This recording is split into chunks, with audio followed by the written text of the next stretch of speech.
Well, that goes back to Caesar Augustus, I would say. Anybody that opposed him, you needed to know about it first of all, and once that happened, they would disappear. Well, the same was true in the Soviet Union or East Germany with the Stasi. If you said anything out of line, you ended up in jail. Or in a sanitarium or something, or in a gulag somewhere. That same was true of the Nazis and the Gestapo and SS. They would do the same to people. Now, this is historically true. This is the way totalitarian states operate, and this is gathering knowledge about people and the entire population is a totalitarian procedure. That was the first thing that hit me right away. This was obvious, the route we were taking. And so that's why I've been opposing it since they started it in 2001. The real threat, the only threat we really faced were really domestically. We have done to ourselves fundamentally what the terrorists wanted done but could never achieve. We have done to ourselves. And this is the domestic threat that our constitutional and the oath of office that we took was given to prevent. This is the only way no other country in the world could have done to us what we have done to ourselves. And so this is the time when all good Americans need to stand up and oppose this. You have to be aware that these agencies are threatening what is fundamental to human rights everywhere. And you've got to ensure that you have some way of verifying and keeping these agencies in line.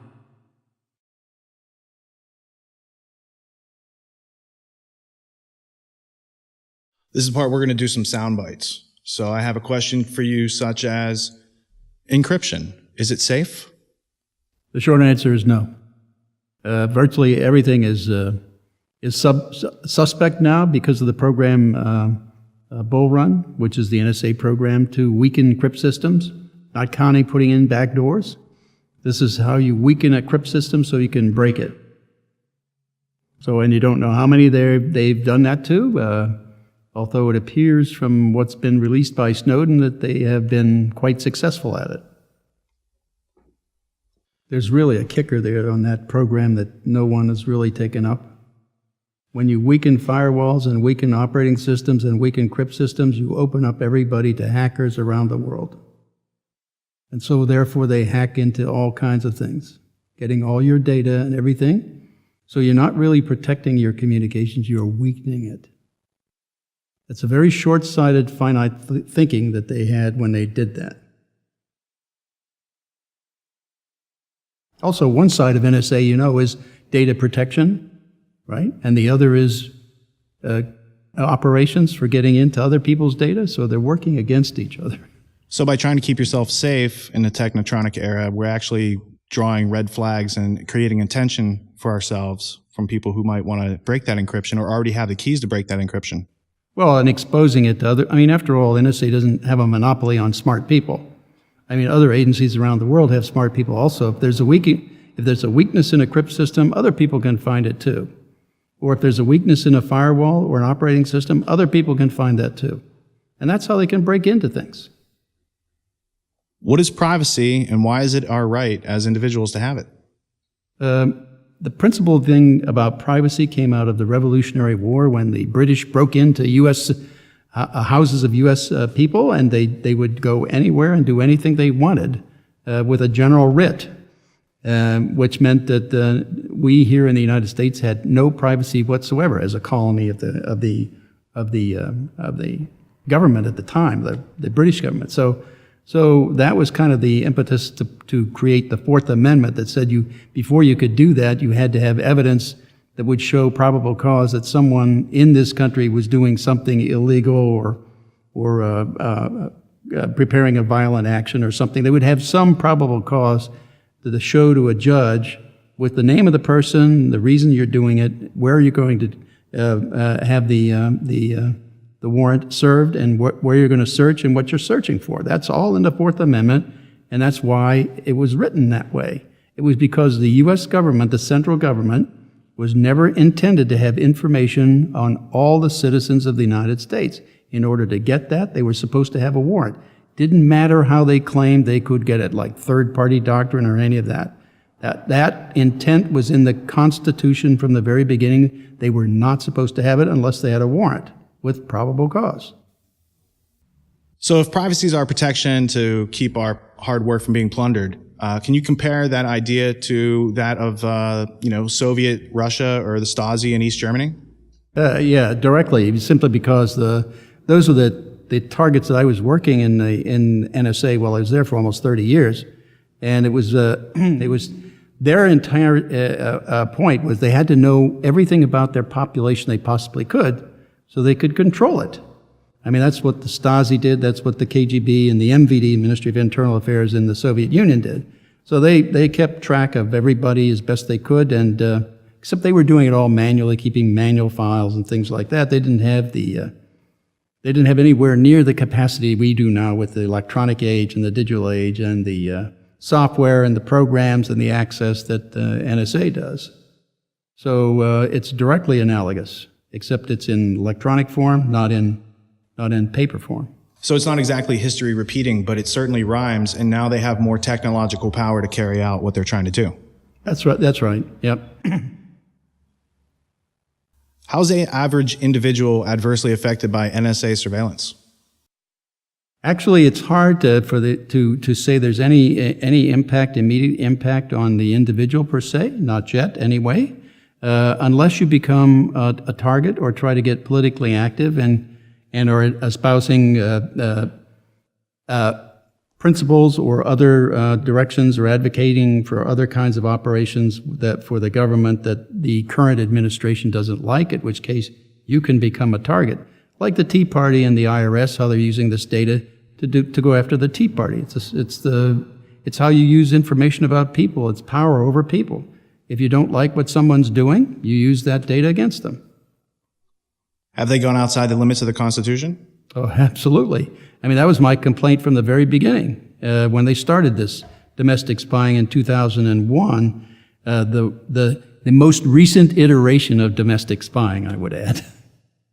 This goes back to at least World War II with Program Shamrock, and after that... and Minaret, yeah. And Minaret. Well, that was during the Nixon times when he was after the anti-war protesters. That's and right. Other people didn't agree with his administration's position. He got the FBI using COINTELPRO, the CIA with a program called Chaos, and NSA with Minaret.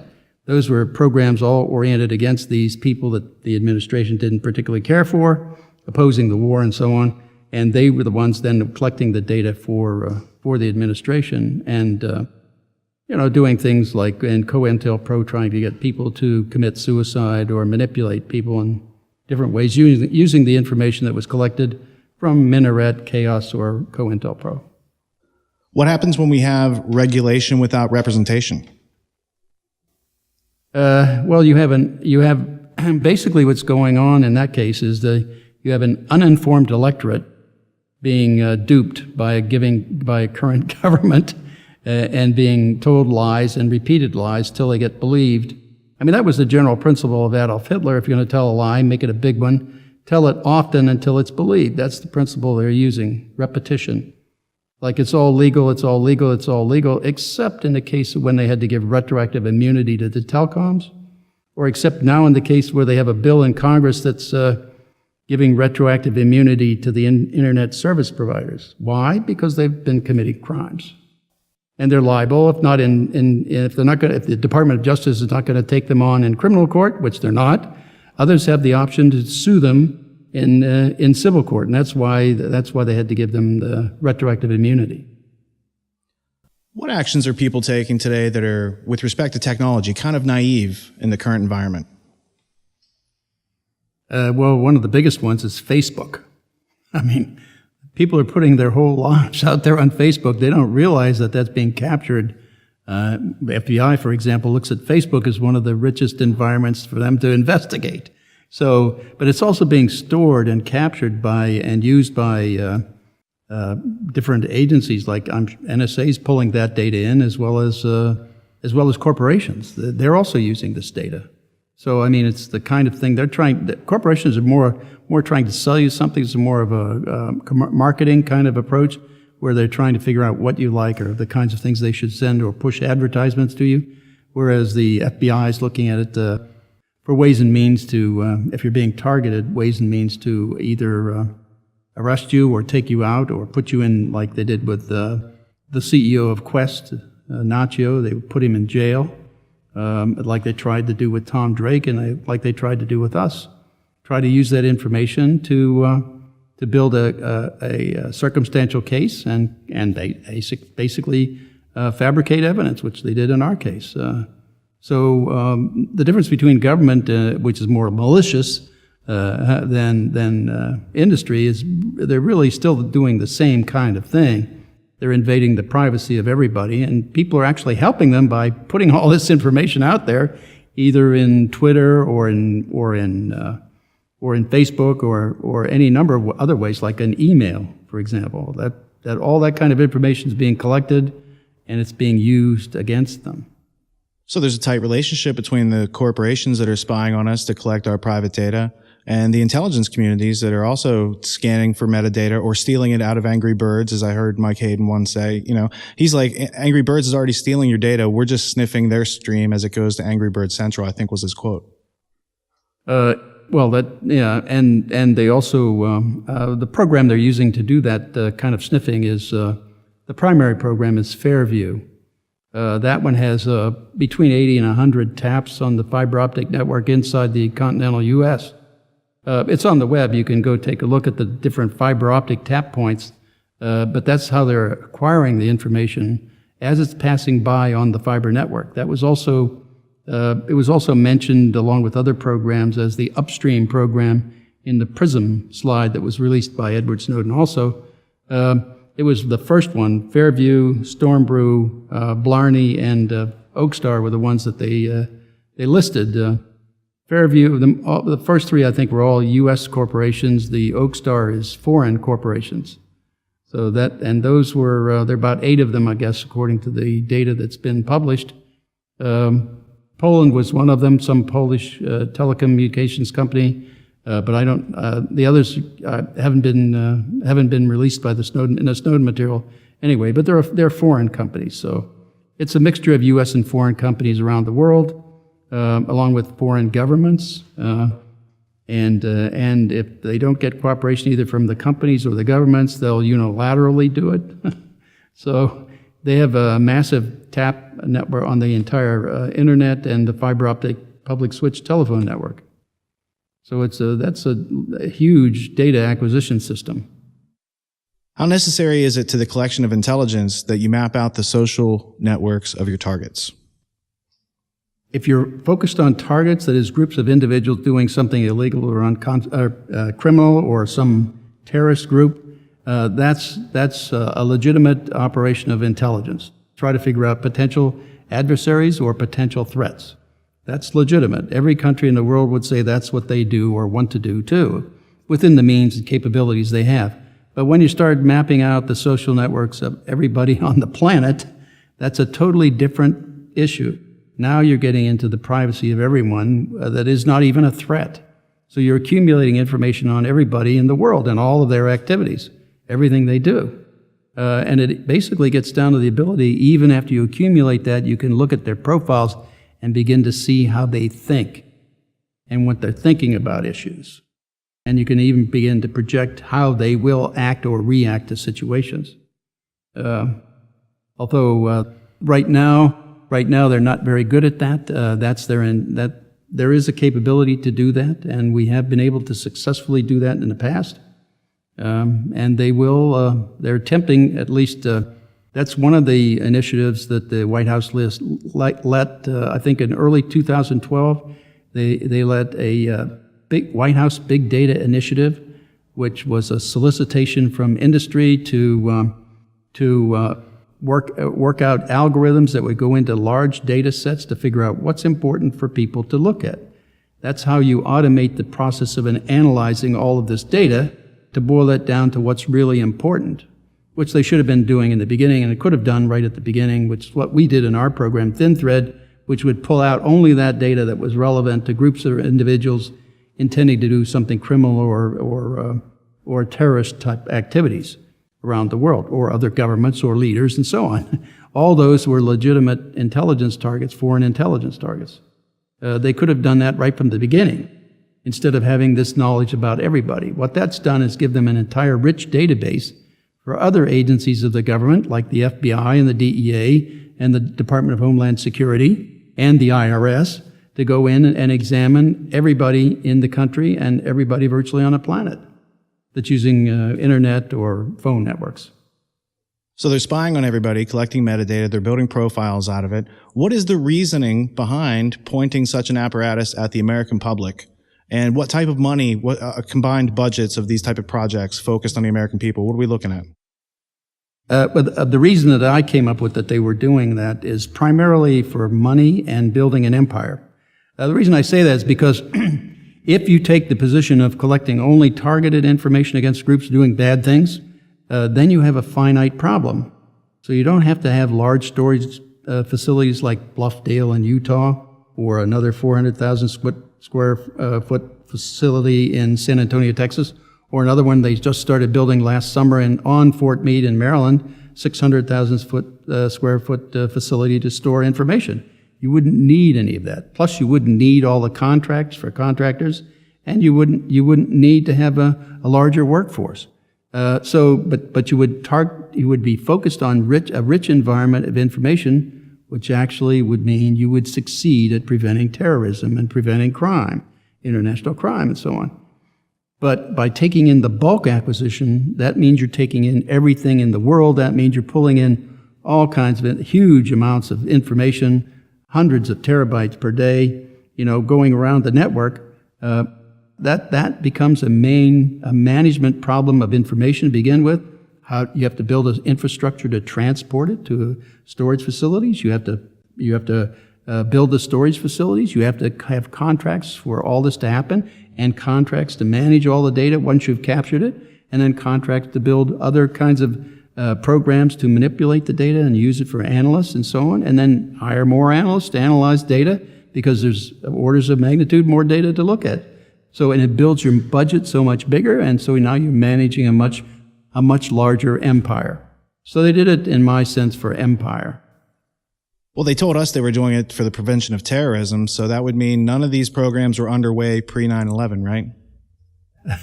Well, there was clearly an intent to do it prior to 9/11, and certainly there was in history, down through history, with Program Minaret at NSA anyway, and Shamrock, those programs, they were doing that all the way back to World War II. Those are the programs that came out with the Church Committee investigation into NSA, FBI, and CIA back in the mid-'70s. And as part of that, that's when the FISA law was written, and that's when the intelligence committees were created, the Senate and House intelligence committees, and the FISA court. They were all created to have oversight of the intelligence community to ensure that they did not do domestic spying. So that oversight was supposed to prevent this type of domestic spying. Instead, now they're all advocates for it. The courts, the intelligence committees, they're all advocating for NSA to do this kind of thing, all under the false pretense that it's going to prevent terrorism. Well, what it's done is made what it's done fundamentally is add orders of magnitude more data for their analysts to look at every day, and they can't get through that data, and so they're dysfunctional, and so we don't stop things like the Boston bomber, the Fort Hood shooter, the Times Square bomber, the underwear bomber. People are trying to do things that they should have been stopped. Even 9/11 should have been stopped, but even with the data that we had, but it wasn't. That's because their analysts are dysfunctional. They can't function under the environment they've created for them. Well, they're incentivized to keep filling up their budgets and expending their budgets so they can keep growing their budgets and grow power. But what occurs to me is there's a historical relationship between mass surveillance on a population and the crushing of dissent of that population. Can you explain that? Well, that goes back to Caesar Augustus, I would say. Anybody that opposed him, you needed to know about it, first of all, and once that happened, they would disappear. Well, the same was true in the Soviet Union or East Germany with the Stasi. If you said anything out of line, you ended up in jail. Or in a sanitarium or something, or in a gulag somewhere. That same was true of the Nazis and the Gestapo and SS. They would do the same to people. Now, this is historically true. This is the way totalitarian states operate. And this is gathering knowledge about people and the entire population is a totalitarian procedure. That was the first thing that hit me right away. This was obvious, the route we were taking. And so that's why I've been opposing it since they started it in 2001. How would you describe a panopticon? I'm not really good at doing that kind of thing. Do you know what it is? It's not clear to me. Okay. I'll just explain. You don't have to address it at all, but just so we're on the same page. East India Company employed this guy named Jeremy Bentham. And Bentham was asked to create a metaphorical prison that they ended up trying to build in Russia later. But it's, the guard towers had mirrors on it, and so it could see all the prisoners at the same time. So the prisoners always think that they're being watched, but they can never see if there's somebody in the guard tower pointing a gun at them. They just know that sometimes people get shot from the guard tower. And it's a state of living in fear and using fear to control people's actions as... Well, I mean, yeah, okay. That's the state we're in. I mean, fear-mongering is the way our government's been operating. Fear-mongering first for terrorism to build up the budget, and they've been playing that card too many times. Now they're looking at cybersecurity as the next fear, and then they'll find something else later on. The point is, and they never really want to solve the problem. That's been the basic issue with it, because once you solve the problem, you don't have the problem to have justification to get more money. So. My version of their vision statement came out like this, that for them it's keep the problem going so the money keeps flowing. I mean, otherwise if you solve the problem, you don't have that problem to justify more money and more of an empire and to sustain your empire. So that's really what they're operating. Originally I thought it was, aim low and miss was their vision statement, because everything they ever did they failed at. I didn't quite understand it till the latter part of my career that they were really not solving the problem because they didn't want to. It was a matter of keeping it going so they can get the next contract or get the next set of budget from the Congress and so on. Keep it going. And when left in the dark, they've been pointing those budgets at us. They've been targeting Americans. And we can talk about the potentials of kill lists and things like that are floating around in our world these days. But they're pointing this technology that's coming from taxpayer money back at the taxpayers, which seems very, much like, East Germany or Soviet Union. Well, you have to look at it also in order to do the bulk acquisition of data. The largest amount of data is being passed around inside the United States, around the world. I mean, the pockets of where information is really ballooning are in the United States, in Europe, and in Japan, and in Korea, South Korea, and so on. Those are the big areas. In fact, 80% of the fiber optic network for transporting the communications of the world really is within the United States or passing through the United States. So that this is really what they call the hometown advantage. Being able to monitor the communications, for example, of South Americans, because the South American cables run from South America to Miami and then back down to South America. That's not by chance, by the way. That gives us a look into everything that's going down there, and they can then capture all that information from places inside the United States. They don't have to be overseas to do it. That's true for about 80% of it, but the other 20% is where they have to. That's really the target they should be looking at, really, not the internal United States. But they decided that with bulk acquisition of data, U.S. citizens were first. We were the first ones collected that way. So the rest of the world is no more than being treated simply just like all the rest of us, all of us U.S. citizens. So we're all being treated the same. Recently, I saw a headline come out of the London Guardian, I believe it was, where you said that the reason the NSA was surveilling its own population was for totalitarian population control. Can you say that again in your own words? Again, it falls back to the principles of totalitarianism and how dictators and so on have operated down through the centuries. I mean, it's know what your people are doing and find the ones who are not conforming to what you want them to do, and then get rid of them. And that's fundamentally what this process does. It gives them that kind of knowledge about everyone in the country. And if you start to speak up about some issue or something, you get noticed, and then they have all that data already assembled on you, and they simply go compile it and look at it and see how they could influence you to do what they would conceive to be the right thing. So that's how you use it against people, and you make sure that they know that you know about what they've got, and so then they fear you one way or the other, or will conform to your wishes, if they can't find anything on you specifically, but they can find something on someone you care about, then they'll use that against you. So it's just like this. That's standard KGB tactics also. Well, and in terms of population control, I think what you're pointing out is they're trying to change the attitudes, values, behaviors, and beliefs of a target population to be more easily malleable and controlled by authority. Actually, they don't have to do that. All they have to do is make sure that everybody knows what they're doing. Then people basically change what they're doing. I mean, people I know have already changed how they operate, how they communicate internationally, how they, for example, Chris Hedges, who has said to me, he's finding it very difficult to do any investigative reporting anymore because he can't find any sources that will talk to him. And so they're not talking, so they're modifying their behavior, whereas they used to talk to him about things off the record. Now they can't do that, or they don't do that because they're afraid of being monitored.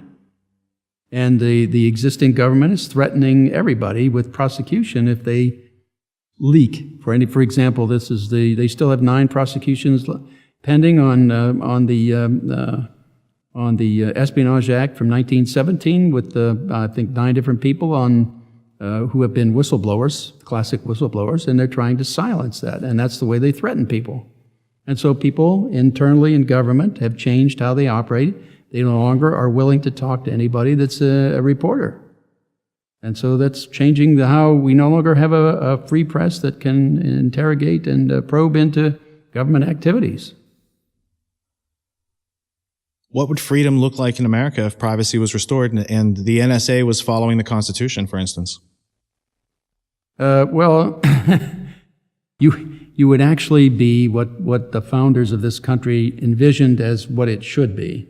That is, a country where people have the freedom to be creative and innovative without having the fear of being observed or disapproved of, even before they can try to institute or start to implement an idea that they had. So that's how civilization advances. When you take away that freedom to feel like you can do anything here, the sky is the limit here, you aren't bounded by anything, then you take that away. Why? People withdraw like they did in East Germany or in the Soviet Union. They become very withdrawn, afraid to do anything because their next door neighbor or some other person would be spying on them and reporting them. And so they stagnate as a civilization. They become drunkards, and like they did in the Soviet Union, a lot of alcoholics in the Soviet Union, because they were frustrated. They couldn't feel that they had the freedom to be creative and innovative, and that destroys human aspirations, basically. Are you optimistic about the future of freedom? Actually, it's one of the main problems I see is that this way of doing bulk acquisition of information on the population is spreading through the democracies of the world. It's not a question of just creating it here in the U.S. I mean, we are spreading this around the world. I mean, the Five Eyes are using it, and it's spreading to some other countries. There are other cooperative efforts with third parties under a program called Rampart A, where they're starting to do the same kind of thing. And this kind of knowledge and information about the population is being used by law enforcement through the MLAT mutual law enforcement agreements and treaties, and it's being used worldwide. So the people cooperating, other law enforcement agencies around the world that cooperate with the FBI or the DEA, they will get information from the NSA indirectly and never be told it's coming from that, but they can act on that. And then when they do, they have to do their own, they have to create their own, what they call parallel construction to to create information that's admissible in a court. Since the NSA data wasn't collected with a warrant, it can't be admitted in court. So, or it's inadmissible. So they have to do a parallel construction, then, which means go find the kind of implicating information that would give probable cause to do what you're doing, arresting them, and do it through normal policing procedures. Then we'll use that data in court, substitute for the NSA data, so they perjure themselves there in court. And I call that a planned program perjury policy run by the Department of Justice of the United States. And now they're spreading it around the world, so they're subverting our judicial system inside this country also, and they're not just doing it here, they're spreading it around the world. So, well, you know, we all need to be concerned about this around the world, not just here in the United States. We may have started it, but off the model of the Soviet Union and the Stasi, I might add, and but we're spreading it, and that's even more criminal in my mind.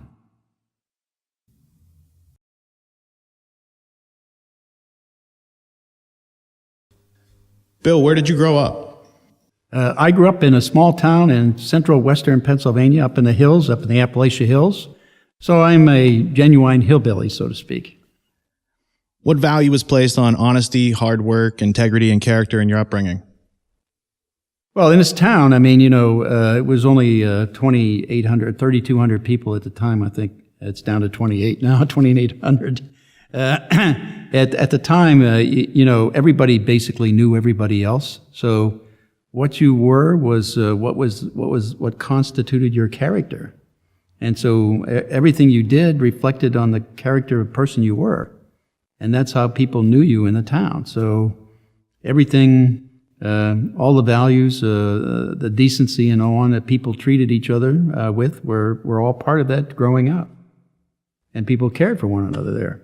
They looked after each other, so they were the basic values of humanity. So, well, they're the basic values of community. You were brought up around honest people in rural Pennsylvania, and then you moved to D.C. and you got a job in government. Did you find out that your ideas growing up were somewhat naive compared to how things are? Well, actually, not initially, anyway. So, I mean, the first 28 or 30 years I was in government, I was, of course, working the Soviet Union, the Warsaw Pact. That what at the time was the highest priority problem that, and the highest priority threat that we perceived as a country. So basically, anything I always treated people the same way I did. I was treated when I grew up. So. I was always also working on the most important problems in the place, so I didn't really have recognized any change in that, because people really return the kinds of what you project to people, they kind of project back to you. So I didn't perceive of anything at that point to do anything. Besides, everybody in the country and in the NSA wanted me to continue doing what I was doing, because I was kind of successful at it. So they liked the outcome, gave clear knowledge of what the potential foes were doing. So they wanted that to continue. It was only in the later part of my career there, from about 1995 on, when I started getting involved with contracting and the shift from the problem that I had been working Soviet Union and so on, that I got into areas where people were getting lots of money in contracts, and so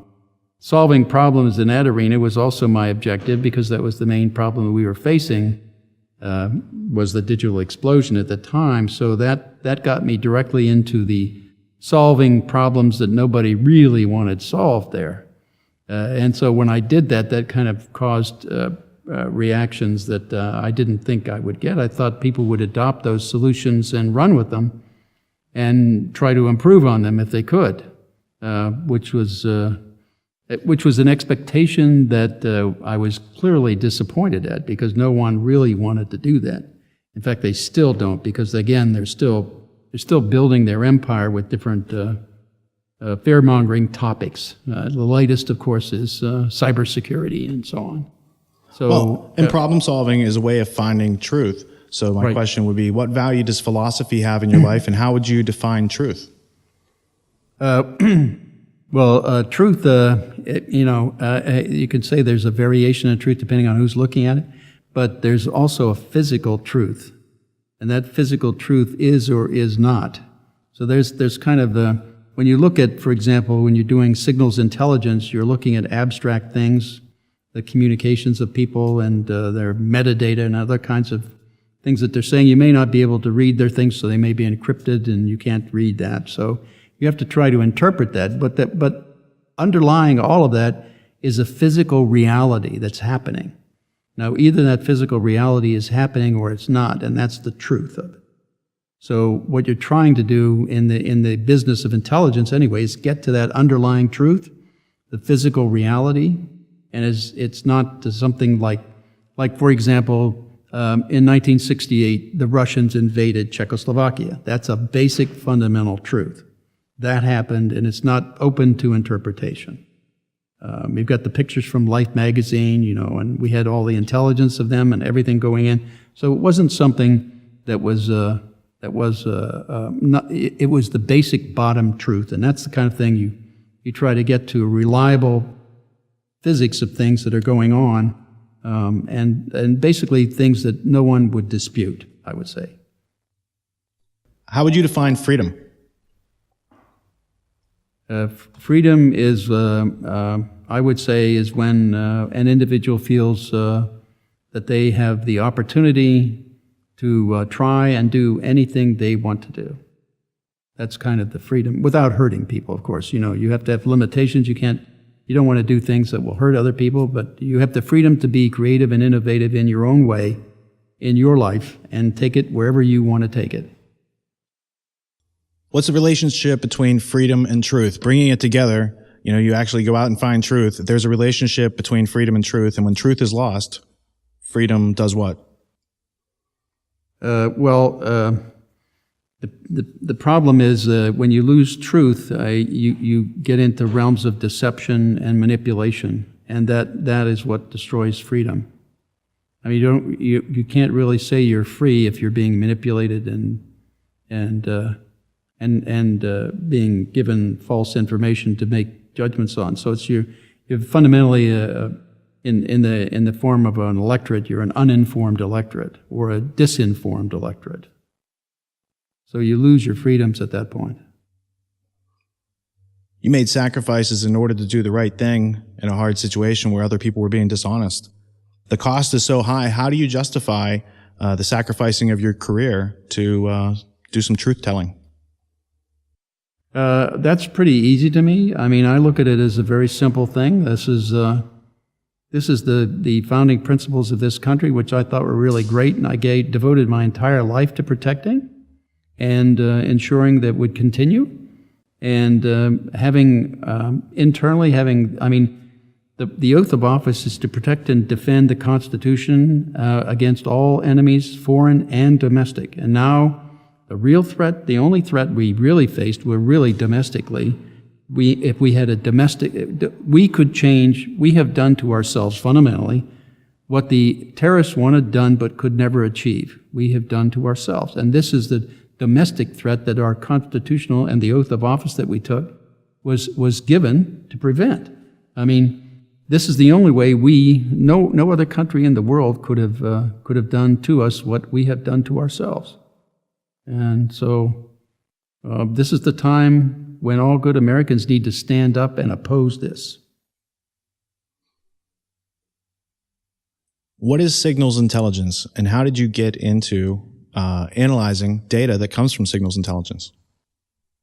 Well, I got into the signals intelligence business in the Army when I got out of school in '65. They were drafting people for the Army, and people in my neck of the woods, hillbillies were good shots with a gun, so you were a bunch of hunters up there. So you ended up in everybody I knew at the time was ending up in a rifle company being sent in the front lines to Vietnam to be able to kill people. So that was something I didn't want to do. I didn't particularly care to kill anybody. I mean, I didn't even like hunting that much, so I stopped when I was 16.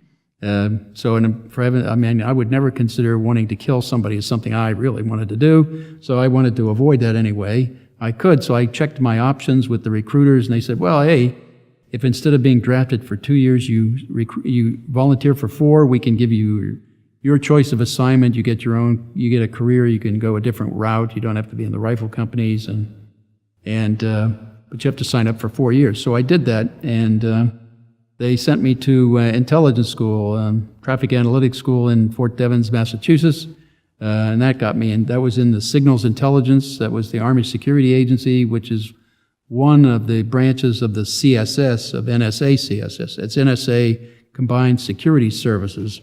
That's the Combined Security Services of the Army, Navy, Air Force, and Marine components of Signals Intelligence. That's why the director of NSA is military, because he oversees all of that. So I got into that way, and that's how. And Signals Intelligence basically is looking at how the comment side. It really Signals Intelligence breaks down into 2 parts: communications intelligence and what they call ELINT, electronic intelligence. Communications is simply people communicating, however they do it, whether it's with microwaves or with radio or telephone or emails or any way people communicate. That's communications intelligence. That's that you collect that information to try to analyze what they're doing and figure out what their intentions and capabilities are. That's what the intelligence community is supposed to do. On the ELINT side, that's kind of radars, where is a flying object, or where is a ship at sea, or telecommunication, the telemetry with satellites and things and missiles, and how are they operating and what are they developing. So that's that kind of intelligence, like machine talking to machine. That's that kind of intelligence. So that's how SIGINT breaks down. How many years did you spend in the Army before you joined NSA? I was 4 years in the Army, and then I went I got out of the Army in '69 and started in 1970 at NSA. And I was with them till 2001, so almost 32 years. So you have about 36 or 37 years total service, 32 years approximately at the NSA. Based around the analysis of data. Can you talk a little bit about the analysis of data as a discipline or a science or an art form, and the importance of automation these days? I looked at this was one of the problems I saw with the field of analysis. Period. Whether it was in NSA, CIA, or anywhere else, the point was it was variable by the analysts looking at it. That is, there was an underlying truth. It was just that other analysts wouldn't necessarily end up with the same result given the same input. That is, they wouldn't necessarily be able to see as far into the reality of what was happening as there would be varying views of that depending on the analyst you went to. So you get a distributed outcome across a spectrum of interpretations of the same data. To me, that was simply incompatible with what the analysis discipline should be. And so I started in 1985. I started working at NSA in a way to try to automate that process. Now, that meant you had to put together the basic understanding of how analysis operates. So you build rules of how to look at data, how to analyze data, how to put data together, and construct an argument that would show a given implication from that input, and be consistent and optimal. That is, if someone else had a better rule or a way to approach the data, you would look at that, take that in, and see if that was true, then you would incorporate it. So you were basically assembling and accumulating knowledge of the process and knowledge for a discipline that would cut across all agencies in the U.S. government as well as other governments around the world. So basically, I was the only one automating that analysis to that extent, try to make it. Others would do data preparation kind of automation, that is correlating data that should be packaged together and then presenting it to an analyst to look at. Whereas I would say that that's simply the first step. The automation process then needs to continue beyond that, to take that information and begin to understand what that means and begin to build interpretations and, in fact, in many cases, even write reports completely without human intervention. And do it with a discipline that was consistent, accurate, and reliable. So that was my thrust at NSA. In fact, I was the only one there doing that kind of thing. What is relationship mapping, and how is it useful in taking raw data and making it, information? Well, I think there's a little history to this. Maybe should go into a little bit of the history here. Absolutely. Because this is not unique to this time and age. Actually, it goes back many years. You can go back even to the Revolutionary War. But I like the case in Washington when I think it was the Pinkertons figured out the Confederate spy ring in Washington, D.C. simply by watching people visit other people. So they built up a relationship ring just by visitors, who visited who. And so that laid out their network. And then, they didn't call it social networking then, they just called it mapping the spy network. Then in World War I, when Manuel Morris, I believe at that point became the primary communications system for all the field armies in the European war, then they called it net reconstruction, where you'd have call signs being used by military formations calling one another. And you would use those call signs as relationships to put back together the entire military structure of the opposing armies. And then you could watch them move around, and you could see how they were preparing things for like an offensive, even before they started the artillery bombardment. So you could see those kinds of things too. And then later on, and after World War II, they did the same kind of thing there with many different means of communications, air to ground, as well as ship to ship, ship to shore, and ground to ground. So those kinds of communications helped them lay out the communications networks for the opposing armies and the Nazis and Japanese. But and for example, it also gave them acquired data that they could break for the Enigma, or in the JN-25, in the case of the Japanese JN-25, or the purple codes. So those kinds of things gave them that information to be able to defeat them. It made a big difference on the battlefield. So, but today, and at that time, they started calling it contact chaining. So, and it was still network reconstruction, but also in the form of contact chaining. A calls B, A calls C. So that's how you put back together your network. And the same today is done, except now they call it social network reconstruction. So here's your social network. You phone your mother, you phone your daughter, you phone your friends, your business partners. You go to work and you telephone the same people, but in different directions. So you get all those things into a network, and that's called your social network. And the same then applies to the internet, who you communicate with, or on Facebook, who you communicate with, and so on, or any communications means or media. It also applies to financial transactions, when you use credit cards or write a check or pay a bill electronically. All those account-to-account transactions are a network for financial operations for you. And the same is true with travel. If you're going overseas, your passport number is identified, where you're going, what planes you get on, when you leave, when you arrive, all that's laid out, and that shows your travel network. So in the past, it was social network reconstruction, where they would try to figure out who you're friends with and this sort of thing. And today, it's voluntary self-surveillance, do-it-yourself surveillance, by just putting it on your Facebook or your Twitter. Or they don't have to actually come. It's more of they can play defense because they don't have to be on offense. We're giving them the information. They just have to collect it and analyze it and predict our movements. Right. And actually, they can take your address book off your internet or off your computer and lay out your whole network there using that data too. And that's been one of the recent ones there. But I mean, they don't even have to attack your computer. If you allow yourself to be open, they can get that information easily. Bill, if we're the targets today, let's compare it and contrast to the NSA in the 1970s. Who were your targets back then? And what were your daily activities back then? Okay, well, at the time, the bulk of NSA was focusing on foreign threats. So they didn't know about the Minaret program. What NSA does is they compartmentalize programs so that only very few people know about them or involved in them.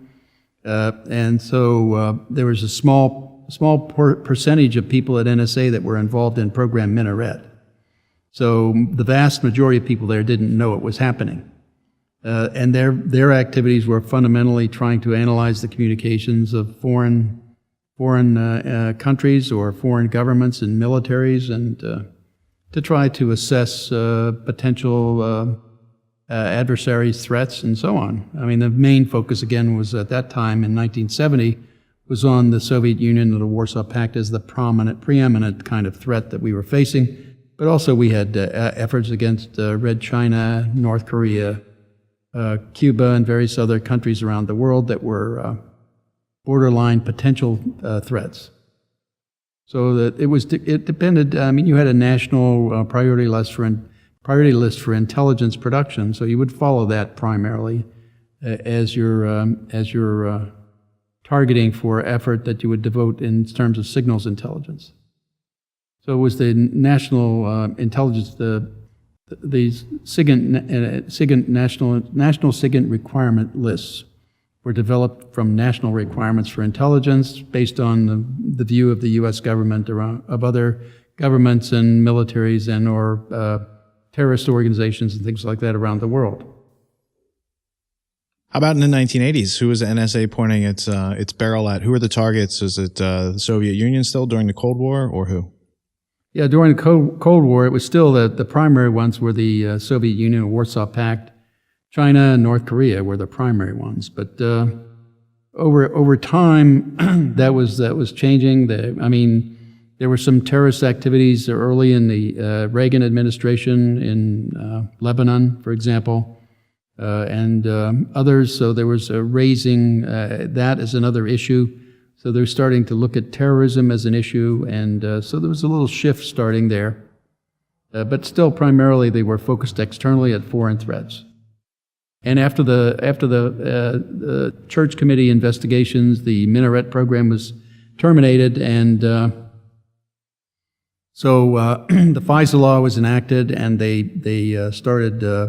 adopted a program, Blarney, I think, as a result of the FISA laws, and that was, again, they were very sensitive at that point from there on about any collection of U.S. citizens. I mean, if you happened to have some data collected about a U.S. citizen, right away you had to review it as whether or not it was a violation of the FISA law, and either way you had to purge the data from the base. So we were very sensitive at that time about that.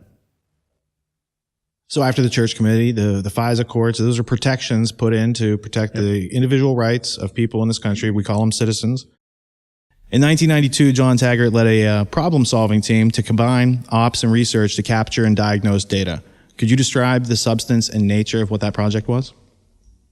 Actually, it was a joint. Dr. Taggart came from research. He was the chief of staff of the research area over there, and he came in. Actually, I met him first in 1985 when we started cooperating there to do automation of SIGINT processes. So the analysis was the driving factor of that. So we were working together from 1985 to about 1982 when we said, with the explosion of the digital world and digital communications, why we felt that at that time we had to formalize the kind of loose cooperation we've been doing together since 1985. So we started jointly the SIGINT Automation Research Center.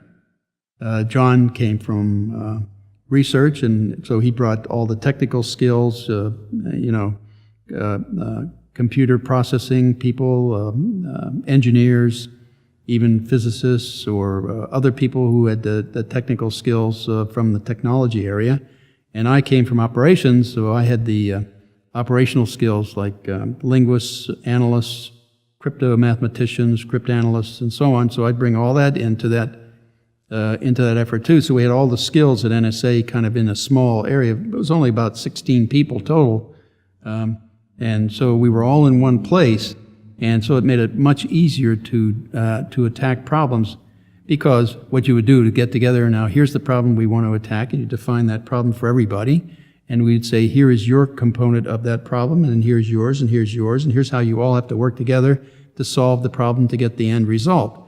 So everybody would know their part in what the effort was. They would know what they were contributing, who they had to work with, and what the end result was, so they knew the entire process from beginning to end. And it made it gave that understanding, having that understanding in the people developing it, made it so much easier to integrate and so much quicker to solve. And so that was the whole idea of the SIGINT automation. It's like a skunk works or a Saturn plant, for example, how you can quickly solve the problem and do it effectively.